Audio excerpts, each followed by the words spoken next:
Listen up. Hi, Lucy. Hi, Kel. The Lucy and Kel podcast.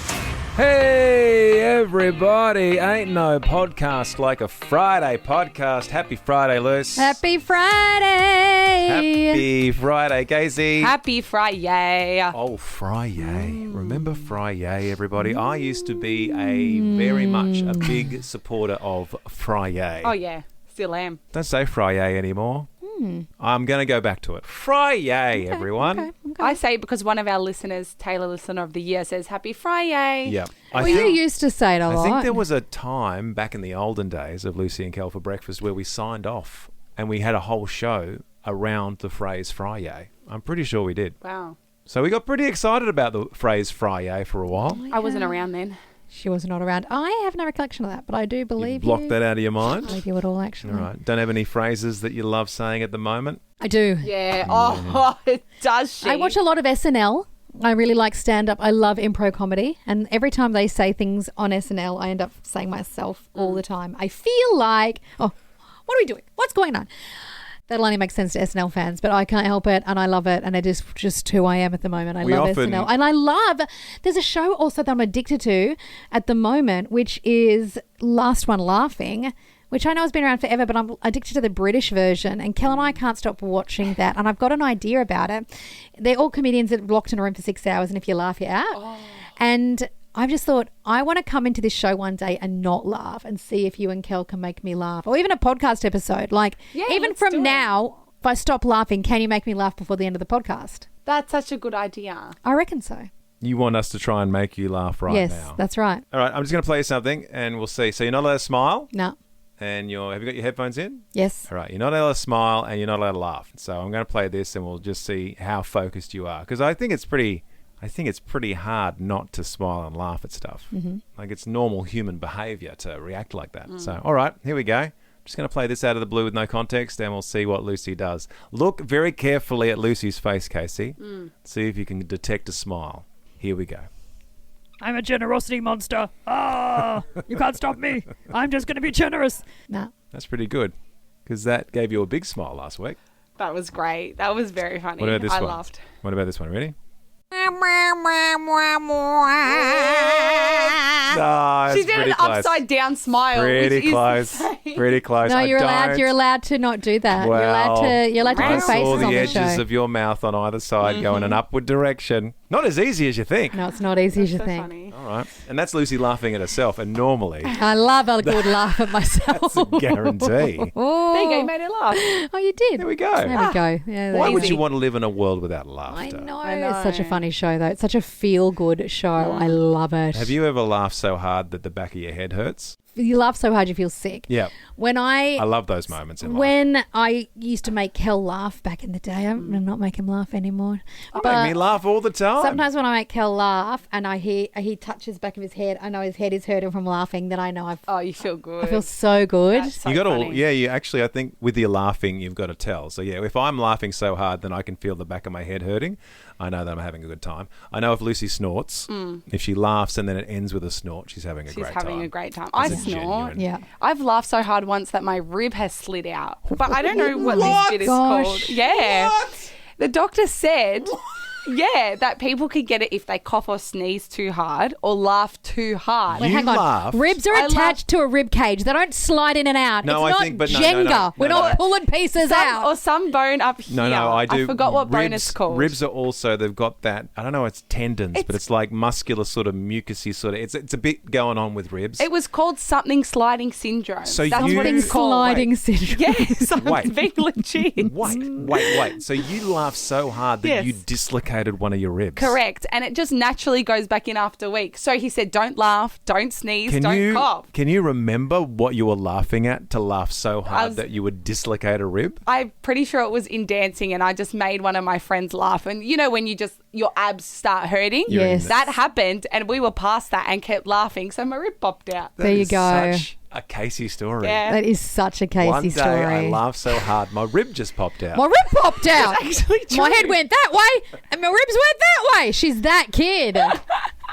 These stories that we just discover about I know. Casey. You think you know someone and then they pop a rib. I don't think I've ever laughed that hard before. Oh, dear. I've seen Lucy laugh so hard that she fell over. Oh. So you may have heard me talking about this a little while ago, but at one point here in the workspace, before there was a HR department, for some bizarre reason, we had a tennis ball machine. I don't know why we had one, but we had a tennis ball machine. I think we were learning to play tennis or something. And I'd gone out to a tennis court with you, Lucy, and had actually been attacked by a tennis ball machine. Yeah. They'd put it up to really high speed and basically fired tennis balls at me. That was me as well. Yeah, and Lucy thought that was so much fun that we somehow got a tennis ball machine in the office. She sent me out to get coffees. I came back with I'm going to say 4 or 5 coffees in a tray. Oh, no. And as I opened up the door to reception, Lucy fired a tennis ball at me from the tennis ball cannon, and it hit me right. Lucy! I'm going to say it hit me right in the bullseye. As I went down, as the coffee went everywhere, so good. Lucy laughed so hard, I cried. she collapsed to her knees and rolled around on the could floor. Not breathe. It was so good. That's awful. It's so funny. So you know when they say rolling around on the floor laughing? Literally. That's literally what she was doing. Do you think anyone's going to laugh that hard listening to the rest of this podcast this afternoon? We can only hope. We can only hope? We can only hope. I don't want to hope that I don't want to fire tennis balls into listeners, but I'll do what I have to do. And I don't want to hope that somebody dislocates a rib, but I kind of do. Yeah. I want people That's a laughing. great testimony to the show. That is. Great testimony to the show. Actually, email us here at the podcast if you've ever dislocated something listening to Lucy and Kel for breakfast. The Lucy and Kel Podcast. We talked about the fact that Lucy and I were involved in a fire evacuation from a building just outside Melbourne Airport on our way to our Christmas holidays in Bali. Last year. So the night before we hopped on a plane, we booked a little tiny room in a hotel, one of those hotels right next to the airport where you're not there for a good time, you're there for a short time. Yeah. Wanted to catch up on some Z's and then launch from the hotel for an early flight to Bali. Yeah. So we got into the hotel, we went to bed, and at about 2 a.m, the loudest alarm I've ever heard. It's so loud, this alarm, that I woke up and I wasn't sure what anything was. It's that loud, it interfered with my brainwaves. Yeah. It was inside of my brain. That's how loud this alarm was. And I think it's a good thing because it was a fire alarm, quite obviously. And I do believe the fire alarm was going off and it did have a pre-recorded announcement of, get out. Get out. Get out. You are going to die. Get out. I don't know if that was wasn't exactly the phrase. Felt But like that. anyway, there was words of get out, let's go, hurry up, that sort of thing, in a very official way, plus one of the loudest alarms I've ever heard. Yeah. Lucy and I woke up in the hotel room and we sort of stayed there for a bit. Yeah. We're not very good enough. No, we just were like, you're dead asleep. So you wake up going, what is this? You know how you do all the fire drills? Yeah. You might do a fire drill at your workplace or maybe you got a fire drill at home. But when it's actually really happening, we did all the wrong things. Yeah. So we stayed in bed for about 30 seconds and we're like, let's just wait. Let's just wait and see what other people are doing. Because we couldn't hear anyone in the hallway. Doing? Yeah. What's going on? We did realise it was an alarm, but again, you're thinking, is this for real? Are we for real right now? Because you wait a minute because you go, it's going to turn off. It's going to turn off, isn't it? It's going to turn off. It's going to be one of those false alarms. I ran into the hall. It still kept going, so Lucy went out and had a look at the hallway. And everyone was trying to get down the elevator and they were shut off. And so that was when I was like, that's not a good sign. And we were really high up. And I was like, this is not good. Lucy came back in, and what we should have done is gone out of the room and walked down the stairwell.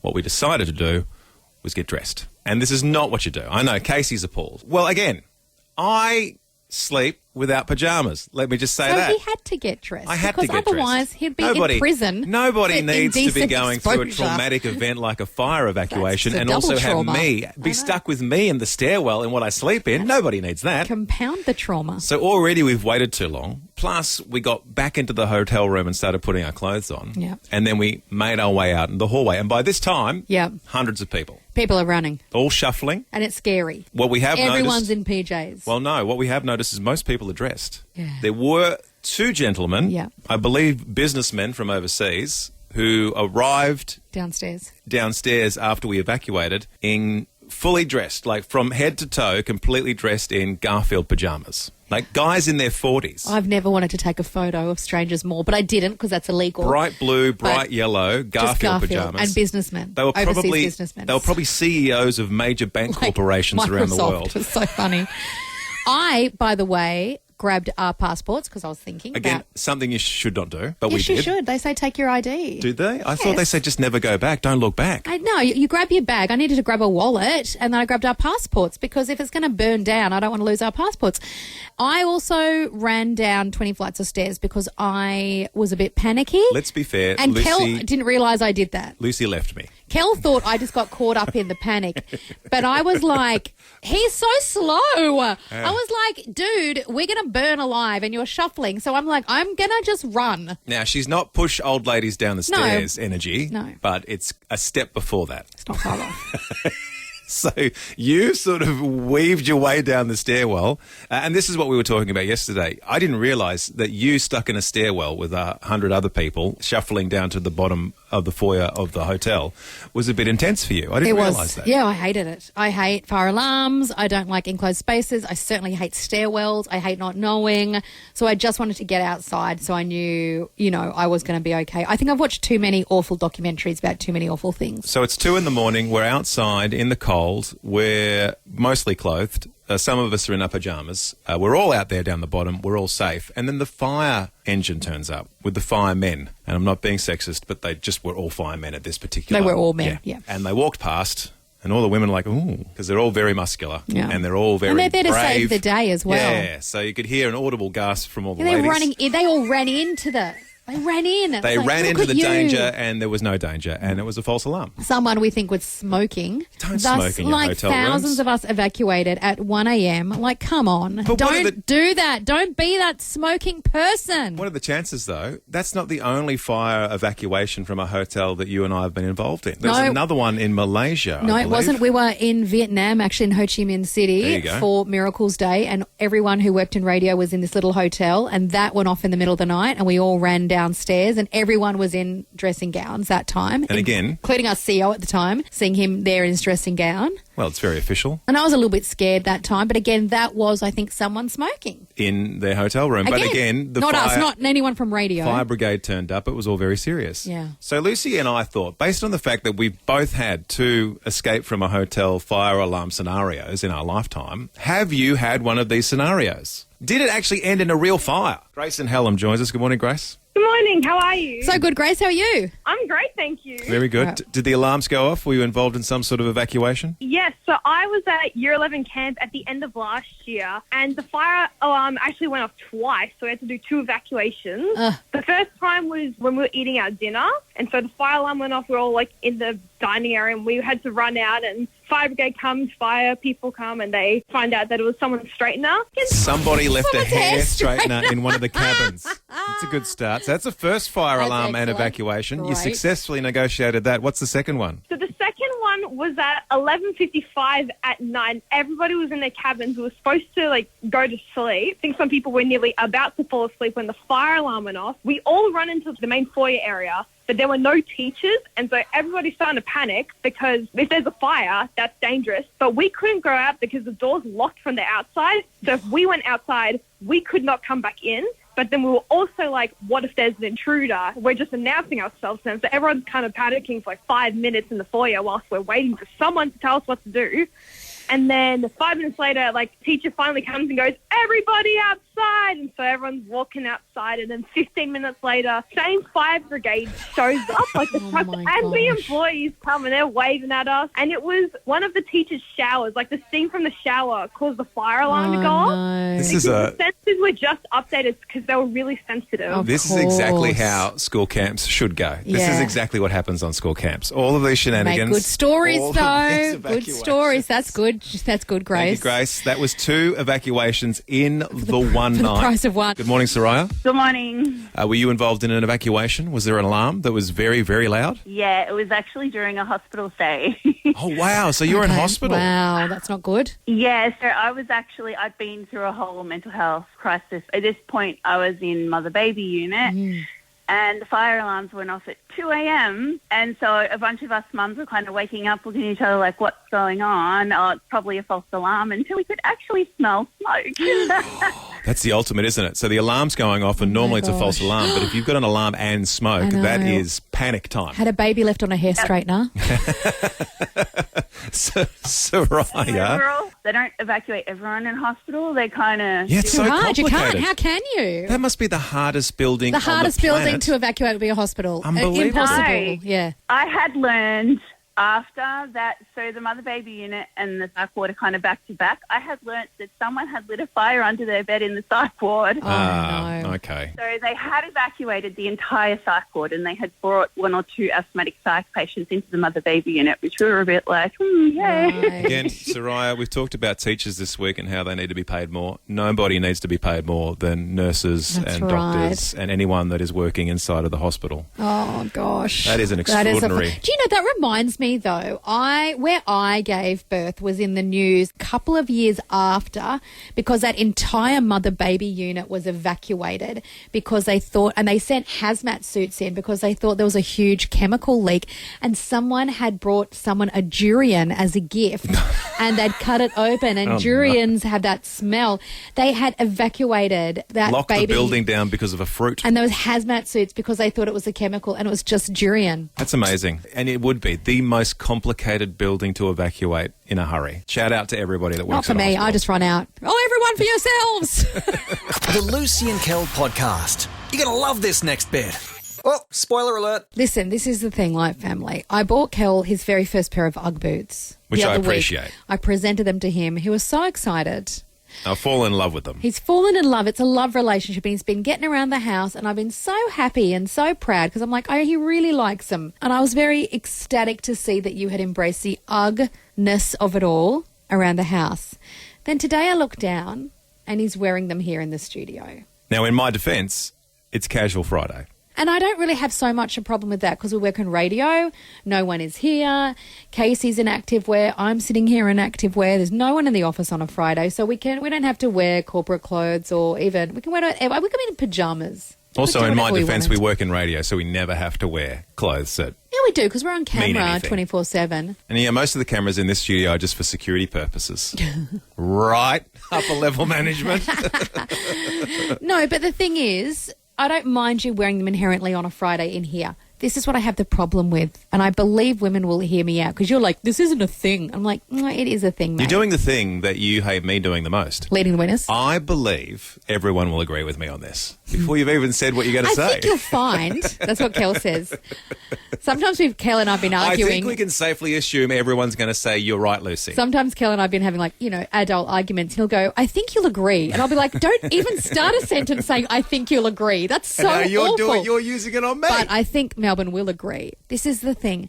Just hear me out. If Kel's at home walking around our lovely brand new wooden floors and he's got his lovely Uggs on, yay, everyone's winning. Then he goes outside. Today and I he went walks outside. down the driveway. Yep. Then he gets in his car. Yep. Then he parks out the back of the light, which Yep. is at the moment a building site. Then he walks through the building site. He's walking do not on walk gravel. through a building He's site. walking through oil and grease on the floor I know. It's- from can I rat say, droppings. hey, listen, He's walking you're leading- through rubbish. You're leading the witness. Then he I walks hop out into of my car. Oh no! I hop out of my car at the back of the building. I walk 4 steps to the door and I'm inside. There's no building site. But There's no hang on, big hang on, potholes. hang on. Sorry, objection, Your Honour. Objection. I don't mind this as a one-off happening, but I'm saying if you now leave the light and you go to Eastland and you go to a car park and you go here and you go there and then you go home and then you go, I'm going to remain in these shoes. They are no longer Ugg boot slippers for home. They are outdoor shoes. And that's exactly what Casey said. She goes, your indoor Uggs are indoor Uggs until you wear them outdoors once, then they become outdoor Uggs. And so this is my problem. Uggs are made for indoors unless you want another pair of outdoor Uggs. And that's okay, but never the twain shall meet. So survey says this morning, Survey says. you can't wear your indoor Uggs Outdoors. outdoors. Because then they're outdoor Uggs. Well, sorry, Frankston. Apologies. Because I've seen a lot of people wearing Ugg boots outside. I wasn't planning on And wearing that's these. okay because it's their outdoor Uggs. I wasn't planning on wearing these outside, but my personality is now the more that you're inconvenienced by this, I think these are my outside Uggs now. I might kick a football in these now. Oh, my gosh. How about a muddy football?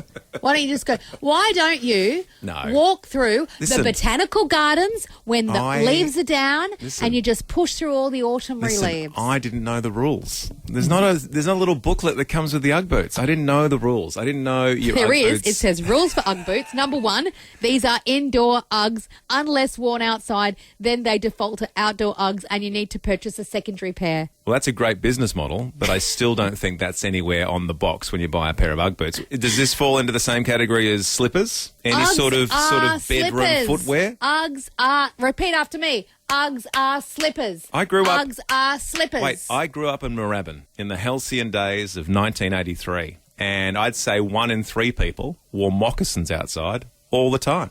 To the petrol station, down to the Moorabbin Oval to watch the Saints get smashed on a Saturday afternoon. Moccasins were the go. And you're saying moccasins aren't outdoor footwear. I'm not sure how you're not hearing me. You can if you have an outdoorsy pair and an indoor pair. All right, but never the twain shall meet. I don't mind if you want to wear Uggies outside. I don't mind, people. Hear me out. I don't mind. I'm not going to judge you. Would I? Not particularly, but I don't judge you. But I will judge you if you're walking through a dirty Coles car park and then you go home and then you lie on your bed in those Uggies, which are now outdoor Uggies. Survey says UGG boots. Let's focus on the UGG boots. They're either indoor UGG boots or they're outdoor UGG boots. They cannot be both. Do you agree? That's right. Survey says yes or no. 0428 Just think of all the germs underneath. Think of all the dog wee in the Coles car park. We're not thinking about that for every other footwear that we wear, both indoors and outdoors. I don't let time? people wear shoes in my house because of this reason. Because you've walked through dog wee, now you're going to walk it through my house. I don't think so. I don't think so, honey. We've got 3 dogs. All we have in our house is dog wee. B. Slippers are not meant for outside. Well, clearly you did not grow up in Moorabbin. David, a man. I agree with Lucy. You will ruin them. If they were work boots, a different story. And also in the past, streets were cleaner. Streets were cleaner. It's true. Back in the day. You're right. In my day, streets were cleaner. That is the most rose-coloured glasses thing I've ever heard in my life. Yeah. Oh, the streets were different back in my day. You could wear your You could eat off slippers the out. streets You could back in wear the your slippers 70s. out. It'll be fine. Now these days, the young ones. Oh, gosh, they're filthy. Juliet Needithfield. Yes, Kel. You need outdoor Uggies for outdoor and indoor Uggies for indoor. And now you have worn them out. Now you need new indoor Uggies. Yeah, it's this weird Do you thing. understand? Like, now that We all it's like said I've this. broken a magical spell on them. Fiona, indoor and outdoor shoes only. Susan, morning guys, indoor shoes stay indoors. Outdoor shoes are taken off at the door. I'm Team Lucy on this one. Marlene, Uggies are for indoors all the way. Oh, Uggies are only for indoors. Corrine, absolutely. Either indoor or outdoor, but definitely not both. Thank Right. you very much. Good to know. Kathy wants to know if you wear moccos. No, he wears Uggies, like the little short growing up booty in boot Moorabbin. ones. Booty ones he wears. I'd say from Moorabbin all the way down to Frankston in the 80s, the moccasins were the shoe of choice. Well, you know what? The other all day, the way down the peninsula. when I went there. and bought you those, Yeah. they had moccasins. Yeah. And I looked at them and I Mockies was are like, great. who is Kel? Is he a mockie or is he more of a short boot Ugg boy? The mockies were a bit too... I was a mocky dressing gown guy. Well, now you're not. You're an Uggy boy. And then Erica says, I am with Lucy on this one. I cannot think of anything worse than wearing Ugg boots that are indoors outside and then bringing all those germs into the house. She goes, I don't wear shoes in my house. It's a long text. Let me get through it before you interrupt, Erica. She goes, I don't know any other people who wear shoes in the house for the same reason. She goes, you walk through multiple germs during the day and then you're walking that into your house. She goes, Uggs are slippers and they should be worn as slippers. 461 just texted in. Another vote for Team Lucy. How is this even a survey? It is inborn knowledge. It is instinct. It is logic. Whoever that person is, yes, listener of the week. Give them a prize. It is instinct. It is we don't even logic. know who it It is. is knowledge. I'm going to find out their name. Okay. Eric, who's calling from Interstate, joins us. Good morning, Eric. Kel, how are you? I'm very good, Eric. Have at it, Eric. I'm a big boy. I'm big enough and ugly enough to take this. How do you feel about me wearing my indoor Ugg boots outside? Look, just a slight disclaimer Lucy doesn't know about. I might do what you do, but... Eric, that's not what Hang you on. texted in. Hang on. You're a perpetrator of this and now you're going to... No, but come on, Eric. What were you going to say now? 100% you can't wear outdoor shoes inside. Lucy, buy him a flannelette shirt. Yes. Okay. I used to rock those as well. Yeah.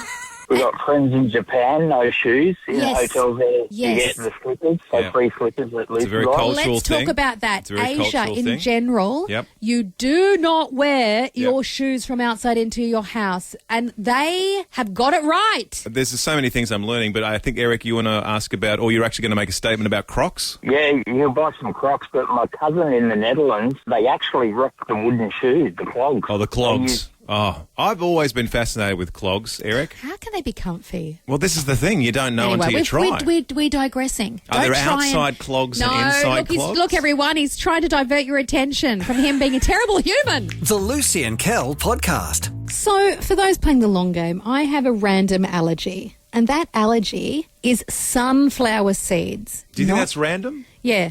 And everyone Not one of here the big always ones? goes, oh, and they're not, no, it's not annoying, but like, even you do this, but everyone's like, oh, no, it's got sesame seeds on it. I'm like, I'm fine with sesame. It's sunflower seeds. You do know the difference between sesame and sunflower. They are ginormously different. Some of us just think they're the same thing. They're so far apart. So sunflower seeds is a no-go for you. What happens to you when you ingest sunflower seeds? My throat closes over. I get hives on my throat. I struggle to breathe. My tongue goes numb. It So, is an anaphylactic shock. It's anaphylactic but shock. I've never been hospitalised from it. You've never had enough. Well, no, because the first time it happened, I was in uni and that was a horrific experience. And then I realised... Because you didn't know. Didn't know. And I had a whole handful of raw sunflower seeds and my throat did close over. But I didn't know what was happening. And so I didn't go to hospital. I'm being serious here as somebody who's married to you, and I've never asked this question. Do you feel it on your fingers or do you have to ingest it? Feel it in my fingers. Yeah, that song about allergic I feel reactions. it in my tongue. From Boyzone. Struggling to breathe now. Don't joke about it. Okay. Well, I can... Because some people, it's even on the outside. Well, this is it. Yeah, I know. And so I'm so careful. I check and double check and triple check everything because it is gotten, as I've gotten older, I didn't even understand that anaphylaxis can get worse as you get older. I didn't know. I thought maybe I'd grow out of it. And a while ago, I had it accidentally and I had a horrific reaction. Again, I didn't go to hospital. I waited it out. And this is terrible. Don't be like Lucy, anybody. Don't do this. Please know when I say this, it's the dumbest thing I've ever done. But I keep thinking, I'll be fine. She'll be right, mate. When you went through your episode yesterday, Casey and myself, all we did for 40 minutes was try to get you in the car and take you to emergency, and you fought us off. I know, I did. Because I felt like I would know if I was going to die. You know, Do you, like though? I just felt like I would know. It's a pretty fine line. So You're like, yesterday, I go and buy these beautiful chocolate bars from Woolies, and they don't say anything about nuts on the front or seeds or anything, and it says choc malt bar. Like, who puts sunflower seeds in a choc malt bar? I will say, for context, it's one of those weird health bars where they're clearly replacing some ingredients with other ingredients. So I gave Kel the bar. I didn't even have it. And Kel's like, do you want half? I said, nah, but I'll have a bite because I want to see what they taste like. I bite the bar. Within 15 seconds, that's how quick it is for those who have these kind of issues. I look at Kel because my throat goes itchy and I go, uh-oh. And Kel's like, what? And I said, my throat's going funny. And then I was like, the bar. And then I ran out to my desk where the box was. I checked the box ingredients. There it says fourth ingredient, sunflower seeds. And then I run back to Kel and I'm like, I think I'm going to have an anaphylactic shock. I'm going to get some water. So I start smashing water. I take some Telfast really quick. My whole tongue goes numb. I'm struggling to breathe. Yes, I know. I just want everybody to know I understand. I should have gone to hospital. And in hindsight, I regret it. I was a bit scared, to be completely honest. I was a little bit scared and I didn't want to create a fuss and I didn't want to go to hospital and them go, oh, silly girl, you're fine. Like, I didn't want anyone to think I was an idiot. So I thought I'll just wait it out. And then, of course, my throat goes and then I get nauseous. So then I stand in the bathroom because I'm about to vomit. I can hear Casey in the hallway not letting people into the toilet. I can hear her go, no, you can't go in there. Lucy's in there about to throw up. Again, not her job requirement, but she's doing it anyway. And then this is where it gets funny, because it's funny, guys. So I finally come out. I go to my desk. I put my head on my desk. She's doubled over. I'm doubled over. And I'm just sitting there and I'm saying to Kel, look, I'm looking at the clock. I'm like, I've gotten through 20 minutes. Like, I just need to probably get through another 10, 15 of the worst of it. My throat is hurting. My ears are now ringing at this point. Yes, again, I know everybody who's going to be angry at me. I understand I need to have an EpiPen. I understand these things. The funny thing is, my favourite singer on the planet was visiting the station yesterday. Not to see what's us. his name? His name is Michael Painter. He's also a friend. It's great friends. I'll say that. I'm not a fangirl. He's a friend, but I also... Would we not say that, Casey? Would every fibre of her being not wanting to be impressing Michael Painter anytime she sees him? Listen, he's an old friend. I've known him. He's a lovely guy. He's a sweet guy. Nearly 20 years before he was He's famous. very, very attractive and has lots of muscles. And I have known him for 20 years. And so he's a friend. But he's also, I'm not going to lie, he's the greatest singer on the planet. There's no better vocalist on the planet. The entire universe of Michael Painter. And so I think he's amazing. So he walks in the building. And I've got my head on the desk She's trying doubled not to. over. I'm doubled over. Head in the bin. I'm trying not to vomit. Then she hears the words. No, wait. Then I turn to the bin and I put my head in the bin at my desk because I didn't want to throw up in the bathroom because the toilets make me feel gaggy. So I'm at my desk. I've got my head in the bin and I hear him come through the door and I hear the person who's taking him through say, "Oh, Lucy's here. She wanted to say hello." And in that second I'm about to hurl into a bin, I stand up, I turn and I walk over to him. I I will say, tell you. "Hi, Michael. How are you?" I have never seen somebody sit bolt upright faster in my life, quickly do their hair and spin around in their chair going, "Michael!" And I'm like, well, I don't think we're going to emergency anymore. But I did want to say to him, "Hi, I'm mid-anaphylactic shock. I should be at ER." So I just was like, this is great. This is a distraction. I'm just going to focus on chatting to him and I'm going to not try and throw up on him. Michael Painter is quite literally your shot of adrenaline to the heart. You're right, because an EpiPen is adrenaline, so maybe I'm speaking as your husband. I realise this effect that Michael has on you. No, it's because he's the world's best singer. And so maybe just having to pull myself together and not throw up on his face was the adrenaline that helped me get through the anaphylactic shock. Anywho, Michael Painter saved your life. Let's talk. Let's talk about allergies and allergic reactions, Les. Jodie, Listener of the Year, is allergic to citrus and citric acid, which is in 90% of beauty and cleaning products. She goes, "It's so annoying. I have to read the labels all the time."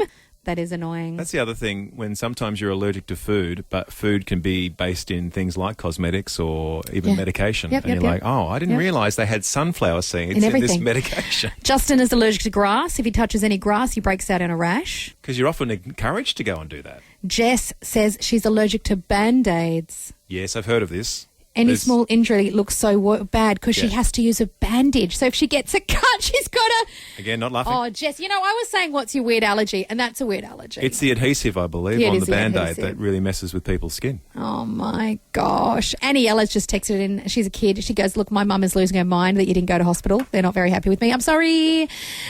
She goes, "I went to a friend's house once for a sleepover and I sneezed, but only in her bed, and it's her cats." Yes. Yeah. No, she goes, "Thought it was the cats, but it's her bed. It wasn't the cats. Her friend's bed makes her sneeze." Oh, maybe the down in the doona or something like that. Maybe it's down or something. Amy in Narre Warren. Hello, Amy. Hello, how you going? Good. Your daughter was allergic to nightshade. Now, whenever I hear nightshade, I feel like I'm in like a Dungeons and Dragons movie. Beware the nightshade. Yes, beware the nightshade. Well, what does nightshade mean, Amy? So it's basically a type of seed that kind of grows certain fruits. Thinking your potatoes, your tomatoes, onions, blackberries, And is this It's so vast. It's so vast. Is this across the board for your daughter, Amy? He was allergic to dairy, egg, nuts, soy, gluten. Poor Amy, little and it must take forever to sort it all out, Amy. It probably took us a year to figure out exactly what her triggers were. Well, she's a brave little warrior. I know you love her to death, but you've got the patience of a saint to go through all of that to try and figure out what it is that triggers, especially when you're highly allergic to that sort of stuff. Our thoughts and prayers are with you and your darling daughter, Amy. Well done. That's a big year trying to figure all that out. That's big. We've got Penny on the phone as well. Hello, Penny. Good morning. I'm so glad you're okay, Lucy. Very dangerous. I know. I'm sorry, everyone. I'm naughty. Big smacks for Lucy. Here we go. Smack on the wrist. I'm sorry, everybody. I know. Penny, you've got a weird allergy as well for your daughter. So she's got the usual nut allergies, the anaphylaxis to that, but she also, we found out from a couple of overseas trips that now she also has an anaphylaxis allergy to monkey hair, or monkey dander is the correct term. Monkey dander. That has got to be the strangest allergy I've ever heard of. Monkey dander. Is it an anaphylactic reaction or is it just a rash? The first time when we were in Vietnam, we went to Monkey Island, and she just broke out in the weirdest hives that I've ever seen, weirder than the nut hives. The second time we were in Phuket, and that's when she started to have the anaphylactic reaction. She ended up in ER. She needed 2 doses of adrenaline. I'll tell you what, Penny, gosh. and you're stuck on an island surrounded by monkeys. Monkeys are shifty enough as it is already, and now that people are allergic to them. Sorry, Penny, no more monkey business. The Lucy and Kel Podcast. And dare I say, at the end of another successful Friday podcast, or a Fry-yay podcast, as we like to say now, thanks to Casey. Yay. Time to yay and get off into the weekend, everyone. I Yep. hope you all have an enjoyable weekend. I hope those listening right now enjoy whatever time of the day it is for you. Have we got big plans this weekend? I should never bother asking Casey because she has no idea what she's doing on the weekend. And then on the Monday, when I ask her how her weekend was, she's forgotten all about it. Yeah, I love that you know that. Yeah. certainly not a planner, our girl, Case. Or a rememberer. really She's is. not a planner. Yeah. Or a rememberer. Doesn't remember a thing. No. I don't think we're going to do a sneaky little early sort of Easter experience for the kids on the weekend. That's what we're doing. We are giving them a surprise Easter. They don't know about this yet, and they don't listen to the podcast, so we'll let you know how that goes on Monday. It's going to be great. Exciting. Going to be great. It will be the short working week into the Easter long weekend next week, something to look forward to. And on that bombshell, until we meet again, everybody, Friday! Well, that's all for now. But you can download more podcasts anytime or catch Lucy and Kel live weekday mornings from 6 till 10 on 89.9 The Light. This is the end bit. This is the end bit. Woo! This is the end bit Yeah. of the show. And bit.